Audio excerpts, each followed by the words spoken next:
Hello students, welcome to Vipin Sharma Physics channel, and here is your teacher with you, Vipin Sharma. Ninth class physics session. Topic is motion and chapter is motion, I should say, and the topic is uniform circular motion. To understand uniform circular motion, मैं चाहूंगा सबसे पहले आपको मैं बताऊं circle क्या होता है. जैसे हम एक एक्सिस लेते हैं और इस एक्सिस से एक पॉइंट लेते हैं और उस पॉइंट का डिस्टेंस r है, तो फिर वो यहां भी आया r, यहां भी आया r, यहां भी आया r और यहां भी आया r. तो इसके हर पॉइंट्स को अगर हम मिला दें तो हमें क्या मिल जाएगा? एक सर्कल मिल जाएगा. जो पॉइंट मूव करता है उसको हम लोकस बोलते हैं. क्या बोलते हैं? लोकस. लोकस एक ऐसा पॉइंट है जो under given geometrical condition move करता है. जैसे मान लीजिए, अगर मैं एक एग्जांपल देता हूं,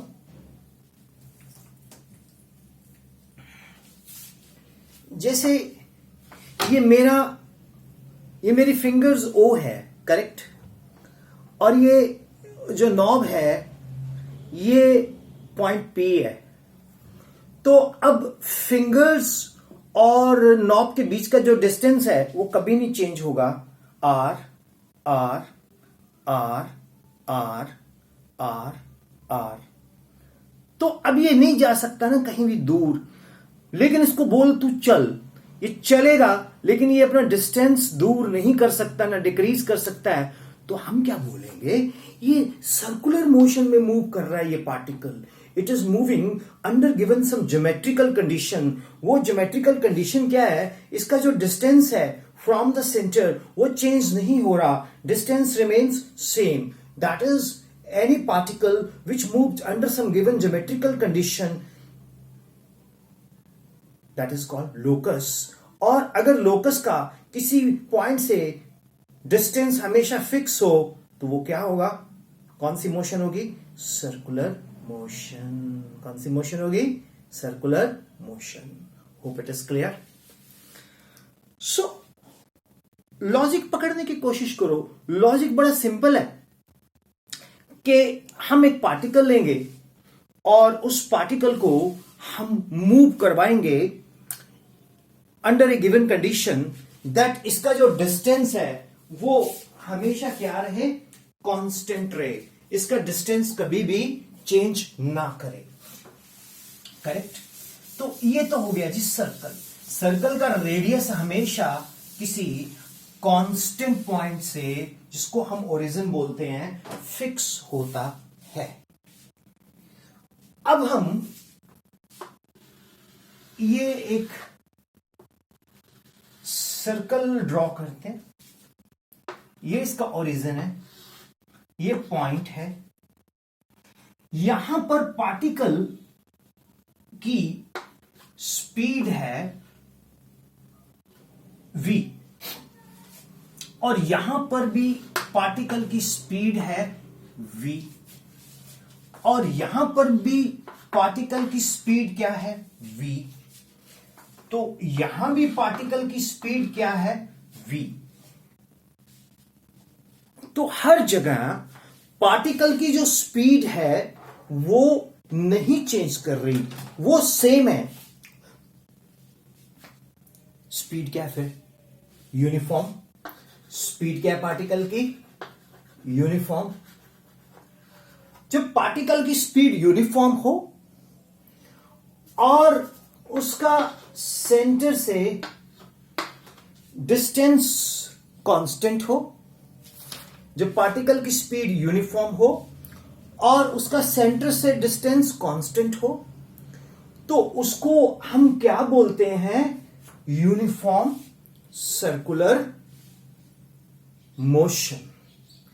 any motion which describes equal angular displacement. कैसे? ये जो पार्टिकल है, जब ये यहां से यहां जाएगा, यहां से यहां आएगा, यहां से यहां आएगा, कहीं भी जाएगा ये पार्टिकल कहीं भी जाएगा, तो इसका जो ये एंगुलर डिस्प्लेसमेंट है ये हमेशा क्या होगा? सेम होगा. ये एंगल θ1, θ2, θ3, θ4, सो ऑन, जितने भी एंगल है θn, ये सारे के सारे, ठीक है, ये सारे के सारे क्या होंगे? इक्वल होंगे. तो ये इक्वल एंगुलर डिस्प्लेसमेंट कौन है? θ1 equal to θ2 so on to θn. इसको क्या बोलेंगे? Angular displacement. ठीक है, इसको क्या बोलेंगे? Angular displacement. तो इसका जो एंगुलर डिस्प्लेसमेंट है वो क्या होगा? सेम होगा under same intervals of time. तो जैसे इसका टाइम इंटरवल है t1, t2, t3, t4, t5 so on to tn. ठीक है, जैसे ये थीटा एंड tn, तो t1 भी क्या है? Equal to t2 equal to so on tn. तो एंगुलर वेलोसिटी क्या होगी? कांस्टेंट होगी. पार्टिकल की जो एंगुलर वेलोसिटी है उसको ना हम ग्रीक लेटर ओमेगा से रिप्रेजेंट करते हैं. इसको क्या बोलते हैं? ओमेगा. तो ओमेगा क्या होगा? Angular displacement theta upon time T. ठीक है स्टूडेंट्स, तो यूनिफॉर्म सर्कुलर मोशन में पार्टिकल की सेम एंगुलर डिस्प्लेसमेंट होगी under given same time interval. जैसे हम लीनियर यूनिफॉर्म वेलोसिटी या स्पीड की बात करते हैं, लीनियर यूनिफॉर्म मोशन की बात करते हैं, तो लीनियर यूनिफॉर्म मोशन में क्या होता है? Equal distance, equal interval of time, equal displacement in equal interval of time. ठीक है ना? Equal displacement in equal interval of time, that is called linear motion. और एंगुलर में क्या होगा? एंगुलर में होगा equal angular displacement in equal interval of time, that is called angular uniform speed. ठीक है, तो एंगुलर यूनिफॉर्म स्पीड किसके इक्वल है? Theta upon T. किसके इक्वल है ये? Theta upon T. थीटा को क्या बोलेंगे? Angular displacement. टी को क्या बोलेंगे? टाइम. तो ये बन गया एंगुलर वेलोसिटी ओमेगा. ठीक है, अब आप पूछेंगे सर इसके यूनिट क्या होते हैं? चलो ये भी बता देता हूं. थीटा को हम लेते हैं रेडियन में, ठीक है, और टाइम को हम लेते हैं सेकंड में. तो ओमेगा किसके इक्वल है? Radian upon second. ओमेगा किसके इक्वल है? Radian upon second. तो एंगुलर जो डिस्प्लेसमेंट है students, that is basically equal to angular displacement is equal to here theta. Theta is measured in radian. जैसे हम लीनियर स्पीड में displacement को metre में लेते थे या सेंटीमीटर में लेते थे, तो यहां हम एंगल को लेंगे रेडियंस में. किस में लेंगे हम? रेडियंस में. Is it clear? अब एक और चीज समझने वाली, ये है स्पीड v, ये है स्पीड v, ये है स्पीड v, ये है स्पीड v और ये है speed v. Basically speed in a particular direction is called velocity. ये बन गया v1. इसकी वेलोसिटी यहां v2, इसकी वेलोसिटी यहां v3 और इसकी वेलोसिटी यहां v4. तो v1 किसके इक्वल है? v2 किसके इक्वल है? v3 किसके इक्वल है? v4. तो जो वेलोसिटी है इन ए पर्टिकुलर डायरेक्शन होती है. अगर हम इसको दो लाइंस में इस तरह से डाल दें, इस तरह से दो लाइंस में डाल दें, इसको हम बोलते हैं मॉडुलस. क्या बोलते हैं स्टूडेंट्स? मॉडुलस. तो जब हम दो पैरेलल लाइन के बीच में, जिसको हम मॉडुलस बोलते हैं, किसी वेक्टर को डाल दें तो वो मालूम है क्या हो जाता है, वो बन जाता है स्केलर। जैसे मॉडुलस v है तो ये स्केलर हो जाएगा, ये क्या बन जाएगा, स्केलर। अगर हम मॉडुलस हटा दें तो ये क्या बन जाएगा, वेक्टर। तो स्टूडेंट्स, यूनिफॉर्म सर्कुलर मोशन क्या चीज है, स्पीड शुड बी सेम, लेकिन linear velocity is not same, it is different in at different positions. बेशक इसका मैग्नीट्यूड कांस्टेंट है, लेकिन इसकी डायरेक्शन क्योंकि बदल रही है। तो वेलोसिटीज अलग पॉइंट पे अलग अलग है, वेलोसिटीज अलग पॉइंट पे अलग अलग है।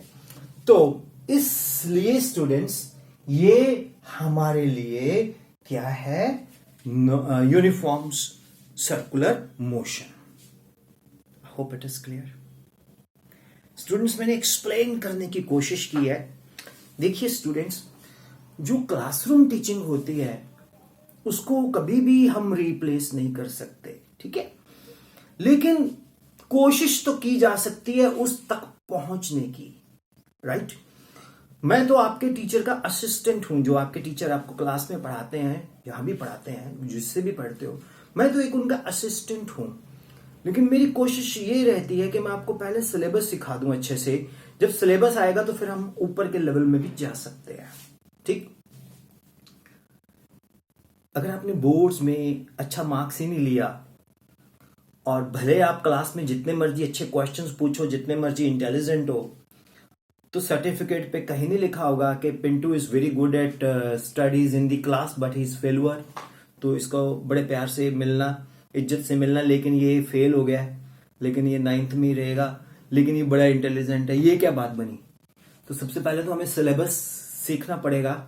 अगर आप इस चीज को एग्री करते तो do right in the comment box. तो पहले मैं आपको सिलेबस सिखाऊं, फिर उसके बाद डाउट्स। देखिए, मैंने ग्राफ के डाउट्स अपलोड किए हैं, आप मेरे को डाउट्स पूछोगे तो मैं definitely, but it should be connected with the syllabus, ठीक है ना। अब इररेलेवेंट होता है, फिर थोड़ा डिफिकल्ट होता तो नहीं है, लेकिन फिर वो एक हटके वो भी पूछ सकते हो, लेकिन उसके लिए मेरे को टाइम अलग से देना पड़ेगा, अलग से प्लेलिस्ट बनानी पड़ेगी। तो students, Vipin Sharma physics channel को चलाने का सबसे बेस्ट तरीका क्या है? You have to go to the playlist and उसमें वीडियो नंबर 1, वीडियो 2, वीडियो 3, इस तरह से आप गो थ्रू करते जाओ, ठीक है।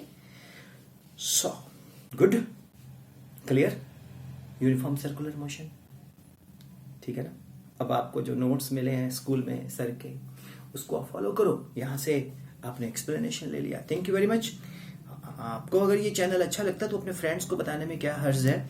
गांव के बच्चों को जरूर बताओ।